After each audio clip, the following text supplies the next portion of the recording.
Hi friends, இது பார்த்துட்டிங்கன்னா புதுசாக ரீஸ்டார்ட் பண்ண போகிறோம். நான் வந்து ஆரி ஒர்க்லாம் போட்டு 7 இயர்ஸ் ஆகிடுச்சு. 7 இயர்ஸ்க்கு அப்புறம் இது ஃபுல்லாக நான் எடுக்கிறேன். இந்த இது எல்லாமே வாங்கி 7 இயர்ஸ் ஆகிடுச்சு. 2019 வந்து நான் ஆரி ஒர்க் கிளாஸ் போனேன். 4000 கொடுத்து நான் கற்றுக்கிட்டேன். பட் அதை வந்து கண்டினியூ பண்ணேனான்னு கேட்டிங்கன்னா கண்டினியூ பண்ணலை.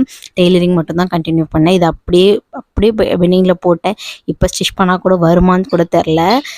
அது இல்லாமல் பார்த்துட்டிங்கன்னா அப்படியே திங்ஸ் எல்லாம் இன்னமுமே அப்படியே இருக்குது. எனக்கே ஆச்சரியமாக இருக்குது. என்னடா ஃபுல்லாக இவ்வளோ நாள் பெண்டிங் போட்டு வச்சுருக்கோம், இந்த அளவுக்கு குவாலிட்டியாக இருக்கா அப்படின்னு சொல்லிட்டு எனக்கே ஆச்சரியமாக இருந்தது. என்னென்ன திங்ஸ் இருக்குன்னு ஃபஸ்ட்டு எடுத்து பார்த்துக்கிட்டு இருந்தேன்.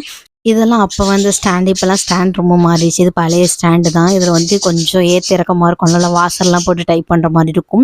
இந்த ஃப்ரேம் பார்த்திங்கன்னா எனக்கு கற்றுக் கொடுத்தவங்க வந்து அந்த ஃபுல்லாக அந்த நாடெல்லாம் சுற்றி ட்ரை பண்ணி கொடுத்துருந்தாங்க. இந்த நீடில்லாம் வாங்கி 7 இயர்ஸ் ஆகிடுச்சு. நிறைய நீடில் வச்சுருந்தேன். பிள்ளைங்க எடுத்து பாதி தான் உடச்சிட்டாங்க. இருக்க நீடில்ஸ்லாம் பத்திரப்படுத்தி எடுத்து வச்சுருந்தேன். யூஸ் ஆகுமா என்னன்னு தெரியல, போட்டு பார்த்தா தான் தெரியும். ஒரு 90 டேஸ் வந்து சேலஞ்சை பண்ண போகிறோம். என்னன்னு கேட்டிங்கன்னா நம்மளுக்கு ஆரி ஒர்க் திருப்பி வருதா, நம்ம வந்து கன்சிஸ்டன்சியே போட்டு பார்ப்போம் அப்படின்னு சொல்லிட்டு ஒன்று ட்ரை பண்ணிகிட்டு இருக்கேன். கண்டிப்பாக வீடியோஸ் அடுத்தடுத்து உங்களுக்கு வந்துக்கிட்டே இருக்கும். இது பார்த்திங்கன்னா என்னோடய மேரேஜுக்காக நான் போட்டது ஆரி ஒர்க்கு. இந்த என்னோடய மேரேஜ் சாரீ ப்ளவுஸு எப்படி இருக்குன்னு பார்த்துட்டு கமெண்ட் பண்ணுங்கள். நம்ம நெக்ஸ்ட் சீரீஸில் பார்க்கலாம். பாய்.